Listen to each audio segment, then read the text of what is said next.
kakasa ang Supreme Court. Kasi kung ako yung Chief Justice ng Supreme Court, teka muna. Bakit? Mas mataas ba yung legal system o yung ng ibang bansa ng ibang bansa kaysa sa atin? Hindi naman ako papayag sa ganyan kasi meron tayong saligang batas, sasabihin niya. No person shall be deprived of life, liberty or property without due process of law. Yan ang sinasabi ko sa iyo. Mga kababayan, Senador Amy Marcos. Nako. Pakilala ka, ma'am. Maraming salamat at magandang hapon. Talagang walang iwanan kay Senator Marcoleta. Parati kami magkasunod. Ano ba yan? Kami yung kadenang totoo. Swak kami sa kadena. At magkasama kaming oposisyon. Ngayon, ayan na naman, magkasama na naman tayong minority. Mga kontrabida. Ganun ba yun? Pero tinatanong ni Jen kanina kung ako, ayoko na sumama sa BICAM. Ikaw na lang siguro. Ang sabi kasi, puro vice chairman lang daw. Walang gustong sumama. Ngayon, sabi ko, at least may kinatawan kahit isa yung minority. Vice chair ka naman. Ayun, kaya vice chair okay ako, wala nang choice. Si Bato, hindi na mahanap. Ayun na. Tapos, si Jinggoy. ba? Ewan, di ko alam. Sabi, alam daw kung saan Nasa Pampanga daw Nakita na rin kung saan-saan kung saan. Ako, napapirma ko doon sa Minority Report ganun ba? Kaya nga sabi ko sa Anim kaming nakapirma. Nakapirma. Kasama ba si Senador Bato doon sa anim po? Sa pumirma? Opo. Bigay mo nga sa akin yung aking... Kitab? yung aking... ano yan? So, totoo pala na talagang alam kung saan. Cellphone. Mamaya, para ipakita ko yung, sige nga yung po, pirma sige. niya. Oo, lahat kami pumirma. Hindi nagtatago yun. Andyan lang yan. Hindi ko maintindihan. Bakit yung ICC warrant, kung talagang may ICC warrant, ba't hindi ilabas? Yun ka. Sabi na, andyan. Sabi naman ng isang kapatid, wala daw. Ano ba talaga? Nasa telepono daw. At sa telepono, gano'n na naman. Pareho ng Presidente Duterte, para pinakita lang ganyan. Kinakailangan na si Sen Amy tatayo. Alam ko tatayo siya yan. Isang araw, siguro mga Lunes o Martes. Pagka pa naglabas ng warrant of arrest ang ICC, mandatory ba na isusurrender mo na ang isang mamamayang Pilipino? Wag na yung senador, kahit na hindi senador. Kahit na tindera lang sa palengke. Bakit? Ibig mo sabihin na yung ICC mas mataas pa sa legal system ng ating bansa. Yun ang dapat nating mapag-usapan din sa Senado. Hindi po pwede yun. Yung nangyari kay Presidente Duterte, hindi dapat maulit. Kasi labag talaga sa ating saligang batas. Wala nang tataas pa doon. Kahit international ek-ek pa yan. Mas mataas talaga yung ating konstitusyon at ang ating mga batas. Siyempre. Yung due process, siyempre. At Pilipino yan Kung Pilipino, siyempre, kailangan dadalhin muna sa korteng Pilipino. Kung makakuha sila ng warrant of arrest, ayun. Pero kung wala pa, walang bisa yun. Nasa korte natin na kilalanin o di kilalanin yung mga warrant na linalabas na galing sa labas. Tama-tama. Noong nakaraan, di ba, Nelson, natalaki natin na naglabas na ng Ruling, ang Supreme ruling Court. ng Supreme Court tungkol sa bagay nito. Di po ba, Superate? Yes, ang sabi naman na wala pang issue, wala pang injured party, wala pang maski ano. Kaya dinismiss yung kay Bato. Yun ang intindi ko Kasi premature Wala Premature pa daw. namang, wala pa nahuli. Wala pa question yung nahuli. yung Wala pang maipakita Opo. yung ICC. Dapat may mahuli na halimbawa, may nahuling butiki halimbawa. Para meron ng actual case. Actual controversy. Wala pang Doon kaso natin matetes kung talagang kakasa ang Supreme Court. Kasi kung ako yung Chief Justice ng Supreme Court, teka muna. Bakit? Mas mataas ba yung legal system o yung ng ibang bansa ng ibang bansa kaysa sa atin? Hindi naman ako papayag sa ganyan kasi meron tayong saligang batas, sasabihin niya. No person shall be deprived of life, liberty or property without due process of law. Bigla mong isasakay na naman sa kung anong nangyari. Sabi nga ni Sen. Aimee, Uulitin ba yan? uulitin mo na naman yun. Samantala kung tutuntunin mo mismo, yung mismo provision ng Rome Statute, kung sino man, halimbawa talagang nakapag-issue na ng warrant of arrest, Opo. makikialam pa rin yung yung judicial authority ng domestic court kasi para masino mo kung talaga yung sinabina, yun ang taong yun. Ayun, At opo. kung halimbawa yung kanyang karapatan ay naproteksyonan. Opo. Kaya dadalhin mo muna sa korte. Hindi mo dadalhin sa Villamor Airbase. Kailangan nating matingnan, matest Opo. kung nasusunod pa rin ang mga batas. Parang hindi na eh. Kasi sabi, bendable na daw yung batas sa Pilipinas. Doon sa bagay. Papayag ba tayo doon? Ay, wag naman sana. Bendable. Oo. Depende kung sinong kaharap. Pwedeng tumambling, pwedeng matibay, pwedeng bumaliktad. Ano ba yun? Oho. Hindi po pwedeng hindi pwedeng baluktutin. Wala Hindi po. tama yun Doon mo talaga. makikita ngayon kung papayag ang Korte Suprema. So, purbahan mong baluktutin ngayon. Oh. Mukhang sa mga nakaraan na madaming kasong naisampa sa Supreme Court, mukhang matibay at matatag ang paninindigan ng Supreme Court na dapat susundin ang itinatadhana ng saligang batas.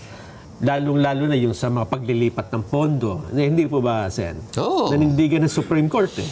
At least nakita natin ngayon na sinabi niya, ay, balik mo yan. Hindi mo dapat kinuha yan. Aha. 60 billion yata yun. 50 billion. Tsaka PhilHealth. Oo. Oo, labag din O, sa pagkatapos charter ng PhilHealth. yung PDIC. PDIC, mas malaki Oo. yata yun. Mas malaki pa. At saka yung may iba pala mga ahensya ng gobyerno, Sen, na kinunan din, pwede daw pala nilang gamitin yung naging desisyon tungkol doon sa PhilHealth issue na para bawiin din po pala yung kanilang mga pondo. Yun din ang sinasabi ng mga GOCC at yung mga GFI Yun. na pare-pareho naman ang sitwasyon nila. May sarili Opo. silang charter, hiwalay sila. Kumbaga, korporasyon sila. Opo. Hindi sila directly under the mandate of the department. So, hindi sila pwedeng pakialaman ng basta at huhugutin na lang kung may ayun. pera kung saan-saan. Hindi naman po pwede yun. Pero ang sumunod na tanong ngayon, bakit sa halip na sa uli, kukunin sa GAA? Kaya nga eh, nakakapagtaka Pwede eh. ho ba yun, Super Ate? Palagay ko, hindi po pwede yun, di ba? Isusoli yun, manggagaling sa National Treasury, Ayun, isusukli mo. Siyempre, hinugot mo eh. Kaya ngayon, nangangamba rin yung Maharlika Fund. Kasi yung pera nun, wala naman tayong bagong revenue. Ika nga, walang bagong windfall. Di ba? Dapat ganun eh. Hinugot din yun sa Land Bank at DBP. May narinig ako mga bangkero, ang sabi, paano yun, isusoli rin ba ng Maharlika? Di wala na pera yung Maharlika, nalo nga pala, oh. Lumalaki sunog eh. Laki nga ng problema nun. Kasi kung kukunin natin at papasok sa GAA, di parang ang dating nun, na double whammy mo yung tao, Yeah. di ba? 2 beses mo kinunan eh. Oo, kasi kung... Parang ang mangyayari, kakalimutan na yon. Oo nga. Kukunin na lamang yung pangbayad doon sa GAA. Opo. Mali yun. Mali yun. yun. Eh, naitanong ko Bulong-bulong nga yung nga tungkol eh. sa Maharlika na yan eh. Opo. Eh, tinanong ko, sapagkat 2 taon na nakararaan, saan mo ininvest? Oo. Kumita na ba? Walang report eh. Oho. Ano po kasi, Ang sabi kumita daw. Pero, nung kinocompute namin, kumita doon sa interest ng pera na kinuha doon sa Land Bank sa DBP. Yun lang yun. Pero wala pang investment Hindi po. hindi Kaya pa nakakalito eh. kung doon niya kinita Kinocompute ko lamang, eh. kung doon niya lamang kinita, lugi pa rin. Bakit ka mo? Correct. Magkano yung sweldo nung Ng mga CEO ng opisyal, mga yes pa, lalaki ng sweldo ng mga yun. yung CEO, 2 milyon isang buwan. Silpin nyo. 24 years at 24 years. 2 years na eh. 24 months na po. 24 million na yung sweldo pa lang niya. Sweldo pa lang yan. Paano pa yung ibang mga mga empleyado At doon. kung balikan natin yung mandato ng Land Bank, hindi ba para sa farmers yun, sa agrikultura, sa pag-develop ng Development lupa. fund yun eh. Yun ang tinatanong Yung ko isa eh. naman, development fund, saan ba nag-develop? Nag-develop ng malaking sweldo, aray ko po. Yun. Ay, nako. Nabanggit niyo, Super-Ate, yung lumalaki yung sunog. Hindi ba itong 4 na priority bills ay pamatay sunog? O wala namang, parang sincero na naman doon? Hindi ko alam, hindi ko maintindihan yung mga congressman nung nag-meeting tayo sa Commission on Appointments, abalang-abala. Apo. Tanong ng tanong sa akin, seryoso ba yan? Seryoso ba yan? Abala yung mga congressman doon sa anti-dynasty. Anti-dynasty. Sabi ko, ang totoo, nakapag-hearing ako, noon chairman ako, matagal akong chairman ng electoral reform. Nag-hearing kami dyan sa anti-dynasty. Ang totoo, hindi yan ang first time na magkakaroon tayo ng anti-dynasty provision. Kung maalala ninyo, sa SK, sa Sangguniang Kabataan, meron ng provision na hindi pwedeng kamag-anak, hindi pwedeng anak, hindi pwedeng yung asawa or apo, at kinakailangan pamangkin, di ba, third or fourth consanguinity or affinity dun sa SK law. Pero sa kagalingan ng Pilipino, nalulusutan pa rin. Kaya nauuwi sa definition mag-re-resign yung tatay na kapitan, halimbawa, pagkatapos yung asawa ang tatakbong kapitan at yung anak ang tatakbong SK. O di nalusutan na One at a naman. time lang. Ayun, so pareho silang hindi incumbent. Lusot na naman yun. Maraming ganyan sa maliliit na barangay, sa amin, sa mga liblib, sa tuktok ng bundok. Wala namang kamag-anak, walang hindi kamag-anak sa mga barangay na mga 500, 600 lang katao, lahat sila magpipinsan.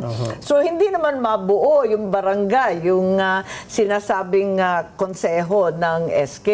Hindi mabuo kasi lahat naman sila magkakamag-anak. Tama. So marami talagang problema yung Dynasty Bill, kahit gustong-gusto natin maisatupad, ang realidad, ilan ba yung dynasty? 67% daw ng Kongreso, tama ba? 72 yata. Mas malala. Pagkatapos, Sa Senado yata, mas mataas. Marami, Sa Senado, 4 ang magkakapatid. Apo. So, yun. 4 po, di ba? 4 na 4. pare. Opo. Bilyar at... Abilyar, Cayetano, Cayetano. Tulfo, at saka Estrada. Oh, there we go. Ayun. Ako hindi ako naniniwalang may Makakalusot papasayan. kaya sa Kongreso? Sa Hindi ako palagay niyo? naniniwala kasi isa ako sa mga naunang mga members ng House of Representatives na nag-file ng anti-dynasty bill. Anti-dynasty. Kung hindi ako nagkakamali, 14 Congress Naipile na o 15 Congress. Alam mo, ang sa frustrations, Anyari? hindi na agenda sa Hindi committee. yata nakalendaryo, di ba? Nung- Isipin mo yung kailangan lang inagenda, makalendaryo man lang, mapag-usapan man lang. Eh. Wala. Alam po ninyo, nung kinalendaryo ko, ang daming nagalit sa akin. Oo, yan. Walang yata nag-hearing. Ah, ganun po Dalawang ba? beses ako nag-hearing. Yung ikalawang hearing, wala nang sumipot. Tapos hindi na nakikiusap sa akin. Galit. Paano ba ito? Ako tinanong ko lang yung COMSEC. Sabi ko, COMSEC medyo nagtagal yung anti-dynasty ko matagal na ito eh. 8 months na ako. Binibilang ko eh. Kausapin niyo po si chairman. Sabi, bakit naman ka ako? Di ba ikaw dapat ang nag-ano niyan? Hindi ba kinakailangan bang ano eh? Di ba basta kausapin niyo si chairman. Pag kausap ko kay chairman, kausapin mo si speaker. Eh, sabi ko, ibang klase. Ibang klase, no? I-agenda nyo lang, pati si speaker pa, guguluhin pa natin. Nakita ko ngayon. Sabi ko, talagang walang mangyayari. Wala sigurong...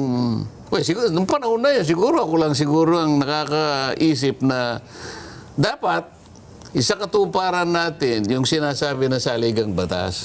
Opo. Kasi nandun eh. Andun. Sa saligang batas. Kaya naisip ko, para magkaroon ng bisayan at hindi na magtalo-talo. Kasi, totoo yung sinasabi ni Sen. Aimee, wala siguro ngayon sa panahon natin ang magle-legislate ng isang batas na labag sa kanilang interes o lalaban sa kanilang interes. Para natin magawa yung anti-dynasty law na yan, kung sakasakali magkakaroon tayo ng pagkakataon na ma-amyenda ang Constitution, yung bahagi ng provision na yun tungkol sa yung dynasty, aalisin mo lamang yung phrase na as may be defined by law. Ibig sabihin, halimbawa nakalagay to prohibit political dynasty. Ang nakalagay kasi ngayon, as may be defined by law. Ayun. Pag tinanggal mo yung as may be defined by law, period na yun. Ang magiging epekto ng provision na yun, self-executory siya. Hindi ka na mangangailangan ng isang enabling law para sa ganon ay matupad mo yung constitutional order na yun. Tatanggalin mo lang. As may, kasi pag sinabi mo As may be provided as by may be defined by law, gagawa ka talaga ng batas. Kaya mangangailangan ka talagang mag-file ng anti-dynasty bill. Ayun. Aba, ilan ang kalaban mo riyan? 70% dito ang kalaban mo. 62% doon sa baba. Walang mangyayari dyan. Pero, Sen Amy, Talagang problematic Dalawang hearing nga lang galit na sa akin Hindi na ako kinikibo. ngayon po, mismong speaker Opo, at saka ang Pangulo, mismo daw nagsusulong nito. at Seryoso daw mismong po majority floor leader Opo. Kakayanin ba? What do you think? Sinong nagsusulong? Speaker Faustino D. Speaker po, At majority At saka si Sandro. Sandro. Naniniwala ka naman. Seryoso? Serious ba? Ang problema kasi... Ako po nagsusulong. Opo. Pagtalikod. Kunwari lang yun, Ang mahirap kasi ngayon dahil kasalanan rin ng media kasalanan ninyo Opo. Showmanship na lang Hindi, kami po naniniwala. Performative legislation, nalo ako na. At least napila. O bahala na. Kayo na. Sabi nga ni Mang Dante. At ganun din yung yung magde-define ng party list po, di ba? Ayun. Sa Party List Yung Reform party Act. list. Nag-hearing din ako dyan. Sa awa ng Diyos, ako lang nagtsatsaga. Sa dalawang hearing, yung unang hearing, may dumating pa, nagpadala yung mga party list ng ilang abogado nila. Meron silang mga kinatawan. Yung ikalawa, naku talaga nagwelga na, hindi na sumipat, maski isa. Pambira talaga. Kaya, ewan ko ba, paano ba? Pero bilang Paano isa po po sa bubuyan? Sen Dante, doon sa part ng party list, ano bang mga dapat itama doon sa batas natin may kinalaman sa party list? Ang isa sa dapat itama dyan, Opo. kapag wala siyang malinaw na sektor na re-representahan, Ayun, huwag mong papayagan. Ang problema po kasi dahil sa kaso ng Korte Suprema, kahit non-member ka doon sa marginal sector association na yun, lusot, pasok ka. Kaya, ewan ko, yun ang nangyayari. Kanya-kanyang party list. Pero hanapan mo pa rin ng hanapan mo pa rin ng sektor. May sector sila, Katulad halimbawa, pero hindi sila member. hindi ko na babanggitin yung pangalan. Opo. Sige, banggitin na ninyo. Pero nasa Alam isang naman natin block. lahat. Opo. Sabi ko, anong sektor ka naman? Kasi kung hindi mo may tuturo, kasi ako urban poor. Opo. O itong isa ako, senior citizen. Yan, opo. Ito si mangingisda. Ayan. Ikaw ano ka? Lahat daw niya. Lahat. Edi ang laki ng advantage mo pagkabutuhan ako, ang boboto lang sa akin halimbawa, Urban yung poor. kumikilala sa urban poor na Yes po. tagapagtanggol. Ito naman ang boboto lang sa kanya, senior Senior citizen. citizen, Ito mangingisda, ito farmer. Opo. Ikaw anong mo? Lahat kanya. Pagka naman tinignan mo yung pangalan ng niya, talagang hindi mo malaman kung ibig sabihin ng pangalan ng Oo. O halimbawa, sinabi mo, akba. Hindi ko nababanggitin Ayan na, talaga naman. Ano nga, Itago natin sa pangalan na. akba. Kayo talaga. Ano ba talagang sektor mo? Hindi, kanya lahat Sakop lang. Sakop. Pwede ba yung lahat sakop mo? Walang sinasabing ganon. Ang ang mismong saligang batas nagsabi, labor, kanya, urban poor, sinasabi. Marginal sectors dapat Opo. eh. Marginalized nga eh. Dalawang operative boards ang kailangan, sabi niya. Underrepresented, Yan. marginalized. Marginalized. Oh. Eh kayo, marginalized ka ba? Underrepresented ka ba? Oho. Eh lahat nga. Underrepresented daw po yung kontratista.